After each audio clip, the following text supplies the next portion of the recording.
안녕하세요. 청취자님께서 보내주신 한 편의 설교문을 가지고 오늘 아주 깊은 대화를 나눠보려고 합니다.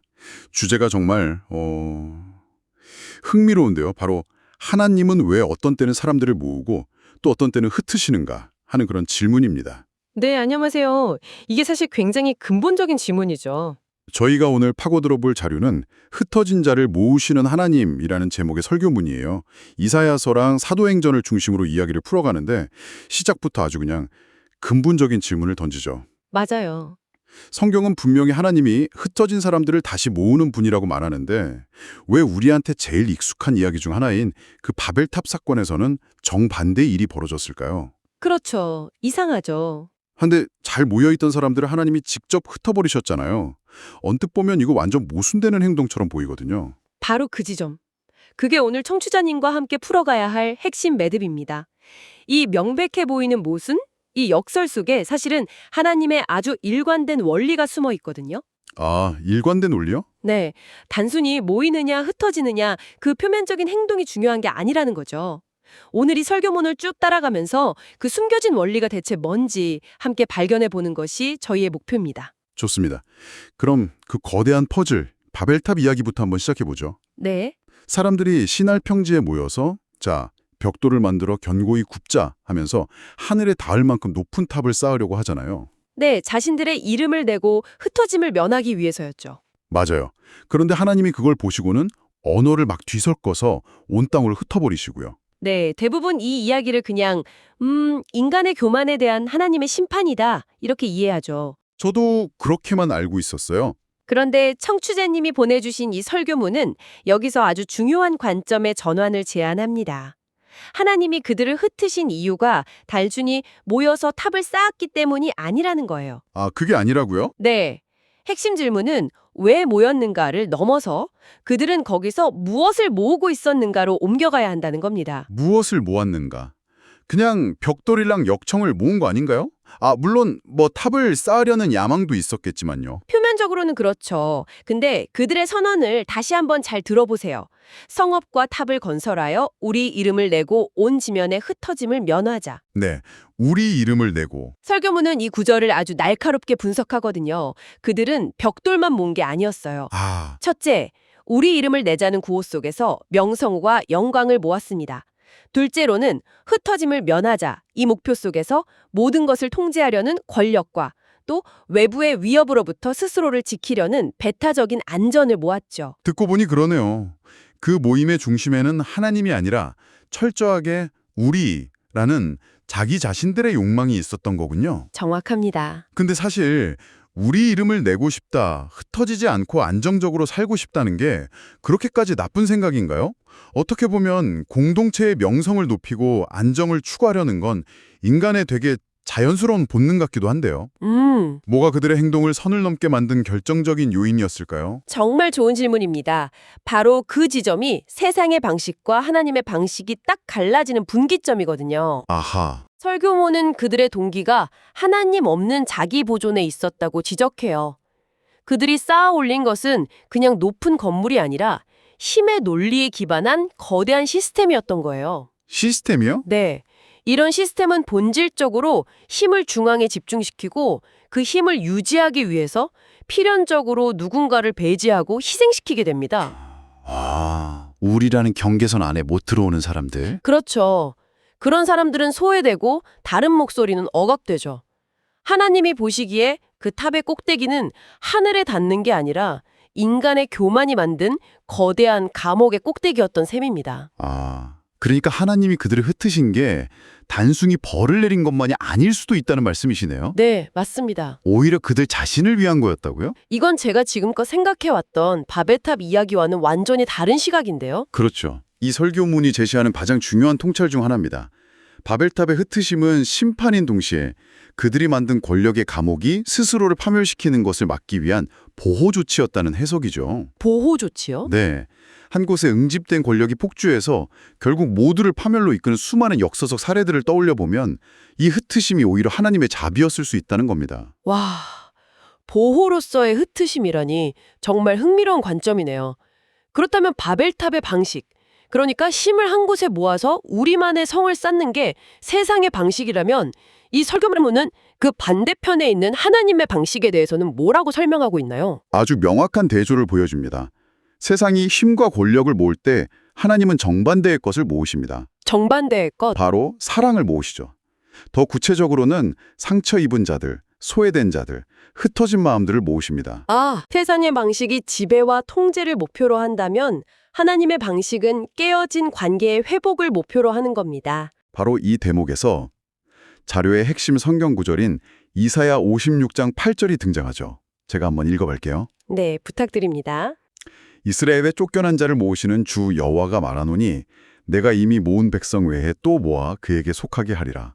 여기서 쫓겨난 자라는 표현이 바벨탑에 흩어진 자와 겹쳐지면서 굉장히 인상적으로 다가오네요. 정확합니다.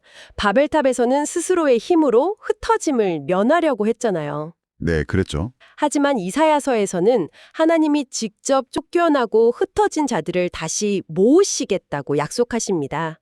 하나님의 모으심은 군사력이나 경제력을 키워서 더 높은 탑을 쌓는 게 아니라는 거죠. 깨어지고 상처 입은 이들을 품어서 공동체를 다시 세우는 행위라는 것을 명확히 보여주는 겁니다. 자, 그럼 지금까지 이야기를 한번 정리해 볼 필요가 있겠어요? 모이는 건 좋은 것, 흩어지는 건 나쁜 것 같은 단순한 이분법으로 볼 문제가 전혀 아니었네요? 전혀 아니죠. 모든 것은 그 중심에 무엇이 있느냐, 즉 무엇을 모으고 있느냐에 따라서 의미가 완전히 달라지는군요. 맞습니다. 그래서 설교문은 이것을 단순히 기계적인 원리가 아니라 구원의 원리라는 개념으로 설명해요. 구원의 원리요? 네. 인간의 교만과 권력이 막 폭주할 때는 흩으심이라는 방법을 통해 더 큰 파멸로부터 보호하시는 구원의 역사가 일어나고 아하. 반대로 상처받고 깨어진 영혼들에게는 모으심이라는 방법을 통해 하나님 나라의 풍성한 삶으로 초대하는 은혜를 베푸신다는 거죠. 심판인 동시에 보호이고 은혜인 동시에 사명이다. 야, 이거 양면을 함께 봐야만 그 깊이를 제대로 이해할 수 있겠군요. 네, 그렇습니다. 좋습니다. 그럼 이제 우리가 피해야 할 모델인 바벨탑에 대해서는 충분히 이야기한 것 같아요. 그렇다면 하나님이 원하시는 모임, 그 긍정적인 모델은 구체적으로 어떤 모습일까요? 자료에서는 사도행전 2장에 나오는 초대교회를 그 완벽한 예로 들고 있죠. 네, 사도행전 2장은 바벨탑의 완벽한 안티테제, 즉 반대 명제라고 할 수 있습니다. 반대 명제요? 바벨탑에서는 사람들이 우리 이름을 내자고 외쳤잖아요. 네. 하지만 사도행전의 공동체는 무엇을 했는지 한번 보세요. 성경은 이렇게 기록합니다. 그들이 사도의 가르침을 받아 서로 교제하고 떡을 떼며 오로지 기도하기를 힘쓰니라. 와, 활동의 목록 자체가 완전히 다르네요. 탑을 쌓고 이름을 내는 것과는 비교할 수 없을 정도로 내면적이고 관계 중심적인 활동들이에요. 그렇죠. 가르침, 교제, 나눔, 기도. 네. 바로 그겁니다. 이 공동체는 어떤 카리스마 넘치는 지도자의 권력이나 외부의 강요로 억지로 묶인 공동체가 아니었습니다. 오순절 성령의 임재 안에서 자발적으로 모인 사랑의 공동체였죠. 그 결과가 어땠을까요? 어떻게 됐죠? 바벨탑의 사람들이 자원을 독점하고 성벽을 높이 쌓았다면 이들은 정반대 행동을 합니다. 자기 소유를 팔아서 각 사람의 필요를 따라 나눠주죠. 정말 정반대네요. 권력이 한 곳으로 집중되는 대신 은혜가 모두에게 흘러가는 모습을 보여준 겁니다.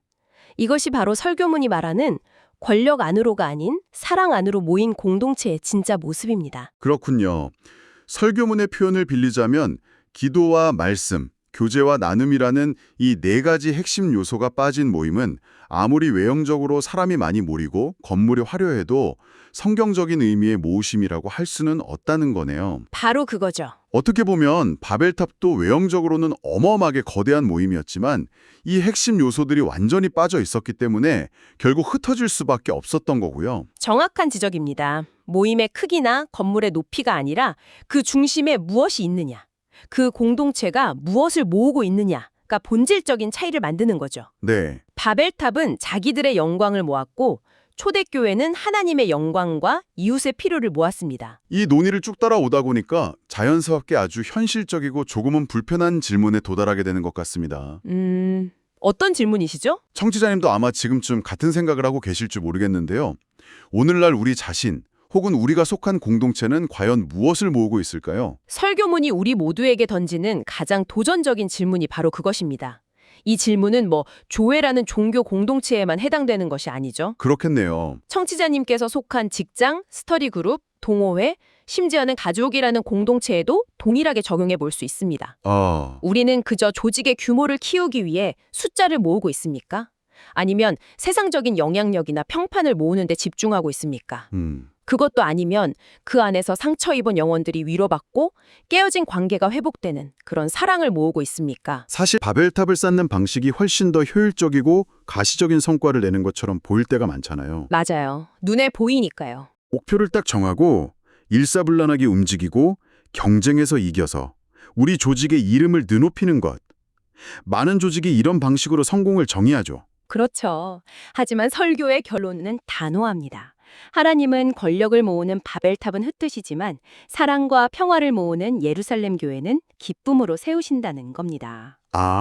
우리의 모임이 시간이 지날수록 점점 더 배타적이 되고 내부의 목소리만 커지고 외부의 비판의 귀를 닫는다면 우리는 바벨탑을 닮아가고 있는 건 아닌지 끊임없이 성찰해야 하는 강력한 메시지를 던지고 있습니다. 오늘 분석 정말 많은 생각을 하게 하네요. 한번 정리를 해보겠습니다. 네. 결국 바벨탑과 사도행전은 단순히 성공과 실패 혹은 선과 악의 대비가 아니었습니다. 네, 아니었죠. 오히려 인간의 교만과 폭력으로 가득 찬 모임은 흩으시고 하나님의 사랑과 은혜로 가득 찬 모임은 세우시는 동일한 하나님의 원리, 이걸 보여주는 동전의 양면과 같았다는 거군요. 맞습니다. 동전의 양면이라는 비유가 아주 정확하네요. 그리고 설교의 마지막 메시지가 마음에 깊이 남습니다. 하나님이 오늘 우리를 부르시는 자리는 더 높고 화려한 권력의 중심이 아니라 더 낮고 조용한 기도의 중심이라는 것. 우리가 정말로 모여야 할 진짜 장소는 바로 그곳이라는 말이겠죠. 맞습니다. 오늘 이 깊은 대화를 마무리하면서 청취자님께서 앞으로의 삶에서 계속 곱씹어 볼 만한 마지막 질문을 하나 드리고 싶습니다. 네, 어떤 질문인가요? 만약 청취자님께서 새로운 공동체를 만들거나 어떤 모임에 참여하게 된다면 가장 먼저 스스로에게 던져야 할 질문은 무엇일까요? 이 모임이 얼마나 더 커질 수 있을까? 어떻게 하면 더 많은 영향력을 가질 수 있을까? 이게 아니라 우리는 여기서 진정으로 무엇을 모으고 있는가가 아닐까요? 무엇을 모으고 있는가? 네. 우리 공동체의 성공 척도를 숫자나 영향력, 건물의 크기가 아니라 그 중심에 흐르는 사랑의 깊이, 상처 입은 이들의 회복, 그리고 기도의 진실함으로 다시 측정한다면 청취자님의 삶과 공동체는 어떻게 달라질지 한번 깊이 생각해 볼 문제입니다.